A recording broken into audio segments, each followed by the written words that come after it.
Hi friends, ನಾನು ನಿಮ್ಗೆ ಹೇಳಿದ್ನಲ್ಲ ನನ್ನ ಮದುವೆಗೆ ಯಾವ್ಯಾವ ಸೀರೆ ಯಾವ್ಯಾವ ಡ್ರೆಸ್ಗಳು ತಗೋತೀನಿ ಅಂತ ನಾನು ನಿಮ್ಮ ಜೊತೆ ಶೇರ್ ಮಾಡ್ತೀನಿ ಅಂತ. ನೋಡಿ ಫ್ರೆಂಡ್ಸ್, ಈ ಸೀರೆನ ನಮ್ಮಮ್ಮ ನನಗೋಸ್ಕರ ಕೊಡಿಸಿದ್ದಾರೆ. ಇದ್ರ ಬೆಲೆ ಜಸ್ಟ್ 2000 ರುಪೀಸ್.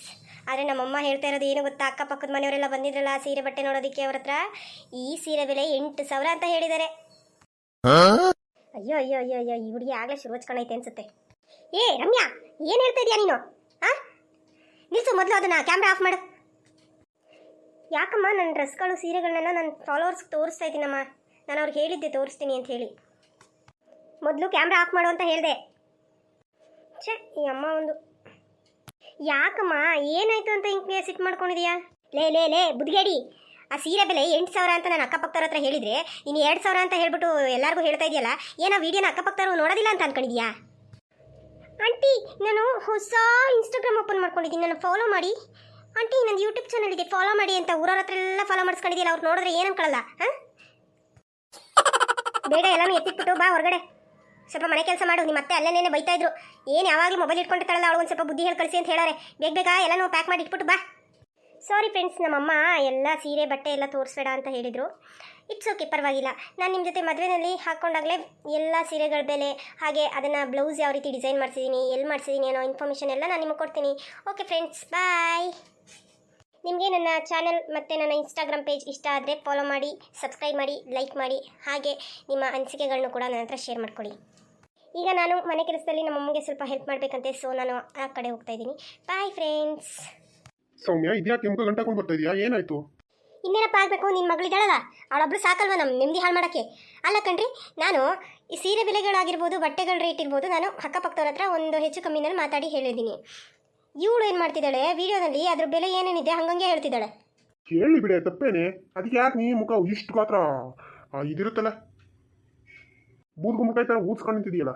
ರೀ, ಅದು ಏನು ಅಂತ ಮಾತಾಡ್ತೀರಿ? ಹಾಂ, ಇವಳು ಹಾಕೋ ವಿಡಿಯೋನ ಅಕ್ಕಪಕ್ಕದವ್ರು ನೋಡದೇ ಇರ್ತಾರ? ನೋಡಿ, ಅವ್ರು ನನ್ನ ಬಗ್ಗೆ ಏನಂತ ತಿಳ್ಕೊಬೇಕು. ನೀವು ಅವ್ರಿಗೊಂಚೂರು ಬುದ್ಧಿ ಹೇಳಿ. ಅವ್ರ ಅತ್ತೆ ಅಲ್ಲಿ ಮಾರ್ಕೆಟಲ್ಲಿ ಹಂಗೆ ಅಂತಿದ್ರು, ಏನು ಯಾವಾಗಲೂ ಮೊಬೈಲ್ ಇಟ್ಕೊಂಡು ವೀಡಿಯೋ ಮಾಡ್ತಿರ್ತಾಳಲ್ಲ, ಅದೆಲ್ಲ ಒಂದು ಸ್ವಲ್ಪ ಕಮ್ಮಿ ಮಾಡಿಸಿ, ಮನೆ ಕೆಲಸ ಕಲಿಸಿ ಅಂತ. ಹಾಂ, ನೀವು ಆಗ್ಲಿಂದ ಮುದ್ದು ಮಾಡ್ಕೊಂಡು ಈಗ ತಲೆ ಮೇಲೆ ಕೂತಾಳೆ. ಹಾಂ, ಅವಳನ್ನ ಕರೆದು ನೀವು ಬುದ್ಧಿ ಹೇಳಿದ್ರೆ ಸರಿ, ಇಲ್ಲ ಅಂತಂದ್ರೆ ನಾನು ಸುಮ್ಮನಿರೋದಿಲ್ಲ ನೋಡಿ. ಇದೆ, ಕರಿತೀನಿ. ರಮ್ಯಾ, ಮಗಳೇ ರಮ್ಯಾ, ಬಾರಮ್ಮ ಇಲ್ಲಿ ಒಂದು ಸ್ವಲ್ಪ ಮಾತಾಡಬೇಕು. ಹೇಳಿ ಡ್ಯಾಡ್, ಏನು ವಿಷಯ? ಏನಮ್ಮ ಅದು, ನಿಮ್ಮಮ್ಮ ಏನೋ ಹೇಳ್ತಿದ್ದಾಳಲ್ಲ? ನೋಡಿ ಅಪ್ಪ, ಮತ್ತೆ ಅಮ್ಮನ್ನ ನಾನು ನನ್ನ ಡ್ರೆಸ್ಗಳು ಸೀರೆಗಳು ಎಲ್ಲನೂ ನನ್ನ ಫಾಲೋವರ್ಸ್ಗೆ ತೋರಿಸಿ ಅದ್ರ ರೇಟ್ ಹೇಳ್ತಾ ಇದ್ರೆ ಹಿಂಗೆ ನಾಯಿ ಅರ್ಥಂಗೆ ಆಡ್ತಿದ್ದಾಳೆ ಅಮ್ಮ. ನೀವೇ ಹೇಳಿ, ನಾನು ಹೇಳಿದ್ದೆ ಏನಾದರೂ ತಪ್ಪಿತ್ತಾ?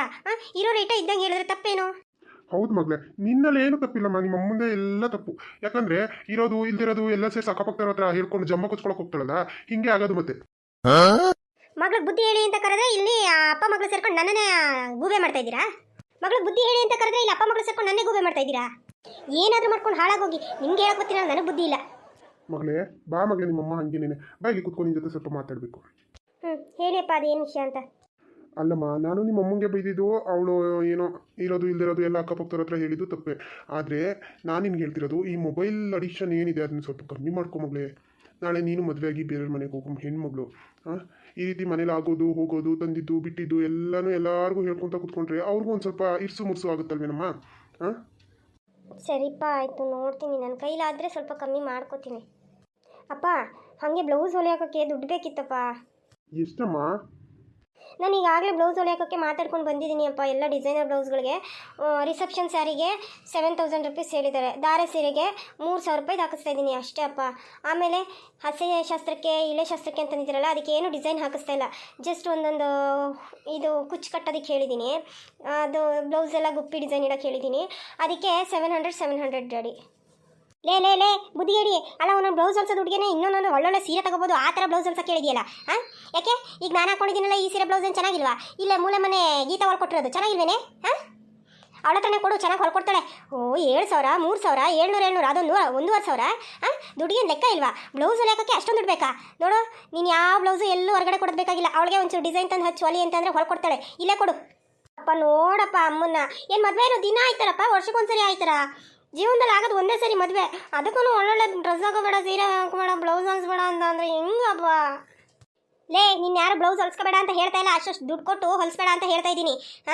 ಅಬ್ಬಾ, ಸಂಜೆಗೆ ಗೀತನ ಹತ್ರಕ್ಕೆ ಅಲ್ಲೇ ಅವಳ ಹತ್ರನೇ ಕಟ್ ಮಾಡಿಸ್ಬಿಟ್ಟು ಬ್ಲೌಸ್ ಪೀಸ್ ಎಲ್ಲನೂ ಪಿಕಪ್ಪಲ್ಲಿ ಮಾಡ್ಸೋಕೆ ಕೇಳಿವಿ. ಆಮೇಲೆ ಬ್ಲೌಸ್ಗಳು ಡಿಸೈನ್ ಚೆನ್ನಾಗಿ ತಂದು ಹಚ್ಚು ಹೊಲಿಯಮ್ಮ, ಮದುವೆ ಇನ್ನೊಂದು ಹುಡುಗಿದು ಅಂತ ಹೇಳ್ಬಿಟ್ಟು ತೋರಿಸ್ಬಿಟ್ಟು ಹೇಳ್ಬಿಟ್ಟು ಬರ ನಡಿ. ಓ, ಟೌನ್ಗೆ ಕೊಡ್ಬೇಕು ಇವಳು 3,000 7,000 ಕೊಡೋಕ್ಕೆ. ಹೌದಮ್ಮ ಮಗಳೇ, ಅಷ್ಟೊಂದು ದುಡ್ಡು ಕೊಟ್ಟು ಬ್ಲೌಸ್ ಹೊಲಿಸೋ ಅವಶ್ಯಕತೆ ಇದೆಯಾ? ಹ್ಞೂ. ಹೋಗಪ್ಪ, ನೀನು ಹಂಗೆ ಹೇಳ್ತೀಯ. ಮದುವೆಗೆ ಒಂದು ಪ್ರೀ ವೆಡ್ಡಿಂಗ್ ಶೂಟ್ ಮಾಡ್ತಾನೆ ಅಂತಂದರೆ ಅದಕ್ಕೂ ಬಿಡಲಿಲ್ಲ ನಮ್ಮಮ್ಮ. ಈಗಿನ ಕಾಲದಲ್ಲಿ ಹೆಂಗೆ ಮದುವೆ ಆಯ್ತಾರೆ ಅಂತ ಗೊತ್ತಾ ನಿನಗೆ? ಪ್ರೀ ವೆಡ್ಡಿಂಗ್ ಶೂಟ್ ಅಂತ ಮಾಡಿಸ್ತಾರೆ ಮದುವೆಗೆ ಮುಂಚೆ. ಬಸ್ರಿ ಆಗಿದ್ರೆ ಸೀಮಂತಕ್ಕಿಂತ ಮುಂಚೆ ಬೇಬಿ ಫೋಟೋ ಶೂಟ್ ಅಂತ ಮಾಡಿಸ್ತಾರೆ. ಮಗು ಆದಮೇಲೆ ಆ ಮಗುದು ಮಂತ್ಲಿ ತಿಂಗಳಿಗೆ ಒಂದೊಂದು ಸರಿ ಫೋಟೋ ಶೂಟ್ ಮಾಡಿಸ್ತಾರೆ. ಈಗಿನ ಕಾಲದಲ್ಲಿ ಇಟ್ಕೊಂಡು ನಮ್ಮಮ್ಮ ಈ ಥರ ಏನೂ ಮಾಡೋಕ್ಕೆ ಬಿಡ್ತಾ ಇಲ್ಲ. ನೋಡ್ಬಾ, ನನ್ನ ಫ್ರೆಂಡ್ಸ್ ಎಲ್ಲರೂ ಹೆಂಗೆ ಮದುವೆ ಮಾಡ್ಕೊಂಡ್ರು ಅಂತ ಎಲ್ಲರೂ ಫೋಟೋ ಶೂಟ್ ಮಾಡ್ತಿದ್ದಾರೆ, ನಾನು ಮಾತ್ರ ಇಲ್ಲ. ಹೋಗ್ಲಿ ಬಿಡು. ಈ ಬ್ಲೌಸ್ ಆದ್ರೂ ಡಿಸೈನರ್ ಬ್ಲೌಸ್ ಹೊಲ್ಸೋಣ ಅಂತಂದರೆ ಅದಕ್ಕೂ ಒಪ್ತಾ ಇಲ್ಲ. ಏನಾದರೂ ಮಾಡ್ಕೊಳ್ಳಿ, ನಾನಂತೂ ಇಲ್ಲಿ ಕುತ್ಕೊಳ್ಳೋದಿಲ್ಲ. ಸೌಮ್ಯ, ಹೋಗ್ಲಿ ಬಿಡಿಯತ್ತಾಗಿ ಏನೋ ಹೊಲಿಸ್ಕೊಳ್ಳಿ ಅತ್ತಾಗಿ. ಬೇಜಾರು ಮಾಡ್ಕೊಂಡು ಎದ್ದೋಗ್ಬಿಟ್ಲಾ? ಅವ್ಳಿಗೆ ಬೇಜಾರಾಗಿ ಬನ್ನಿ ಹೋಗ ಮೊಬೈಲ್ ಇಟ್ಕೊಂಡು. ಹಾಯ್ ಫ್ರೆಂಡ್ಸ್, ನೋಡಿ ಫ್ರೆಂಡ್ಸ್, ಹಿಂಗೆ ಅಂದ್ಬಿಟ್ರು ಫ್ರೆಂಡ್ಸ್ ಅಂತ ಹತ್ಕೊಂಡು ವೀಡಿಯೋ ಮಾಡ್ತಿರ್ತಾಳೆ. ಅಯ್ಯೋ, ನೀವು ನಿಮ್ಮ ಮಗಳು ಯಪ್ಪ ನಿಮ್ಮಿಬ್ಬರು ಮಧ್ಯೆ ಸೇರ್ಕೊಂಡು ನಂದು ತಲೆ ಕೆಟ್ಟೋಯ್ತೈತೆ. ಹಾಯ್ ಫ್ರೆಂಡ್ಸ್, ನೋಡಿ ಫ್ರೆಂಡ್ಸ್, ನನಗೆ ಡಿಸೈನರ್ ಬ್ಲೌಸ್ ಹೊಲಿಸ್ಕೋಬೇಕು ಅಂತ ತುಂಬ ಆಸೆ ಇದೆ. ಆದರೆ ನಮ್ಮಮ್ಮ ಹೊಲಿಸ್ಬೇಡ, ಇಲ್ಲೇ ಕೊಡು ಅಂತ ಬೈತಾ ಇದ್ದಾರೆ ಫ್ರೆಂಡ್ಸ್. ನಾನು ಏನು ಮಾಡಲಿ ಫ್ರೆಂಡ್ಸ್, ನೀವೇ ಹೇಳಿ. ಹೆಣ್ಮಕ್ಳಿಗೆ ಫ್ರೀಡಮ್ಮೇ ಇಲ್ಲ ಫ್ರೆಂಡ್ಸ್. ಎಲ್ಲದಕ್ಕೂ ಅಪ್ಪ ಅಮ್ಮನ ಮೇಲೆ ಡಿಪೆಂಡ್ ಆಗಿರ್ತೀವಲ್ಲ, ಅದಕ್ಕೆ ಅವ್ರು ಹೇಳ್ದಾಗೆ ನಾವು ಕೇಳಬೇಕು ಅಂತ ರಿಸ್ಟ್ರಿಕ್ಷನ್ ಹಾಕ್ತಾರೆ ಫ್ರೆಂಡ್ಸ್. ನೀವೇ ಹೇಳಿ ಫ್ರೆಂಡ್ಸ್, ಅಮ್ಮ ಈ ಥರ ಹೇಳಿದ್ದು ಸರಿನಾ ಫ್ರೆಂಡ್ಸ್? ನಾನು ಒಳ್ಳೆ ಬ್ಲೌಸ್ ಹೊಲಿಸ್ಕೋಬಾರ್ದಾ ಫ್ರೆಂಡ್ಸ್? ದಯವಿಟ್ಟು ನಿಮ್ಮ ಅನಿಸಿಕೆಗಳನ್ನ ಕಾಮೆಂಟ್ ಮಾಡಿ ತಿಳಿಸಿ ನನಗೆ. ಲೇ ಬುದ್ಗೇಡಿ, ಆ ಮೊಬೈಲ್ ಆಫ್ ಮಾಡಿಬಿಟ್ಟು ಎದ್ದು ಬಾ, ಇಲ್ಲಿ ಕೆಲಸ ಐತೆ. ಮೊಬೈಲ್ ಇಟ್ಕೊಂಡು ಕೂತ್ಬಿಟ್ಲು. ನೋಡಿ ಫ್ರೆಂಡ್ಸ್, ಕೇಳಿಸ್ತಾ ಫ್ರೆಂಡ್ಸ್ ನಿಮಗೆ? ನೋಡಿ ಫ್ರೆಂಡ್ಸ್, ನನಗೆ ಫ್ರೀಡಮ್ಮೇ ಇಲ್ಲ ಫ್ರೆಂಡ್ಸ್. ಈ ಮನೇಲಿ ನನಗೆ ರೆಸ್ಪೆಕ್ಟೇ ಇಲ್ಲ, ಫುಲ್ ಅನ್ರೆಸ್ಪೆಕ್ಟ್. ರಮ್ಯಾ, ಹೇಳೋದು ಅರ್ಥ ಮಾಡ್ಕೋ. ಆ ಮೊಬೈಲ್ ಆಫ್ ಮಾಡಿಬಿಟ್ಟು ಬಾ ಒಳಗಡೆ, ಸ್ವಲ್ಪ ಕೆಲ್ಸಕ್ಕೆ ಹೆಲ್ಪ್ ಮಾಡು. ಮನೆ ಕೆಲಸ ಕಲ್ತ್ಕೋ ಬಾ. ಅಮ್ಮ, ನಾನು ಲೈವ್ ಬಂದಿದ್ದೀನಿ, ನಿನ್ನೂ ನೋಡ್ತಿದ್ದಾರೆ, ನಿನ್ನೂ ತೋರಿಸ್ತೀನಿ. ನೀನು ಹೆಂಗೆಲ್ಲ ನನಗೆ ಟಾರ್ಚರ್ ಕೊಡ್ತಾ ಇದೀಯ ಅಂತ ಅವರು ನೋಡಿ ತಿಳ್ಕೊಳ್ಳಿ. ಏನಮ್ಮ, ನಾನು ನಿಮ್ಗೆ ಹೇಳ್ತಿರೋದು ಟಾರ್ಚರ್ ಅನ್ನಿಸ್ತಾ ಇದೆಯಾ?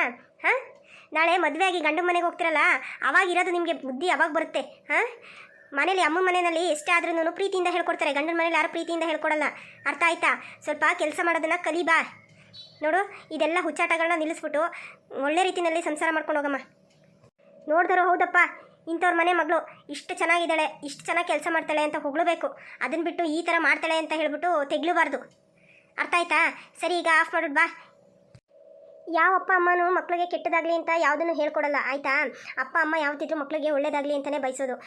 ಜಗತ್ತಿನಲ್ಲಿ ಯಾರೇ ಆಗಲಿ ಅವರ ಅಪ್ಪ ಅಮ್ಮ ಹೆತ್ತ ಮಕ್ಕಳು ಚೆನ್ನಾಗಿರಲಿ ಅಂತಲೇ ಆಶಯ ಪಡೋದು. ಯಾರು ಯಾವ ರೀತಿ ಆದ್ರೂ ಮೋಸ ಮಾಡ್ಬೋದು, ಅನ್ಯಾಯ ಮಾಡ್ಬೋದು, ದ್ರೋಹ ಮಾಡ್ಬೋದು. ಆದರೆ ಹೆತ್ತ ತಾಯಿ ಯಾವತ್ತೂ ಮಕ್ಳಿಗೆ ಅನ್ಯಾಯ ಮಾಡಲ್ಲ.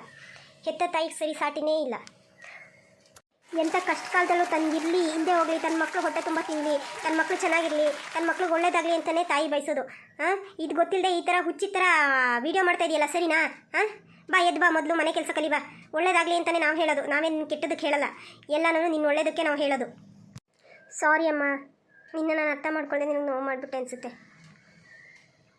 ನೀವು ಅಷ್ಟೇ ಫ್ರೆಂಡ್ಸ್, ತಾಯಿ ತಂದೆ ಏನು ಹೇಳ್ತಾರೋ ಅದನ್ನು ಕೇಳಿ. ಯಾಕಂದರೆ ಯಾರೇ ಬೇಕಾದರೂ ಮೋಸ ಮಾಡ್ಬೋದು, ಆದರೆ ತಂದೆ ತಾಯಿ ಯಾವತ್ತೂ ಮಕ್ಳಿಗೆ ಮೋಸ ಮಾಡಲ್ಲ. ಮಕ್ಳಿಗೋಸ್ಕರನೇ ತಮ್ಮ ಜೀವನನೇ ತ್ಯಾಗ ಮಾಡಿರ್ತಾರೆ. ಅಂಥ ತಂದೆ ತಾಯಿ ಮಾತಿಗೆ ಬೆಲೆ ಕೊಡಿ.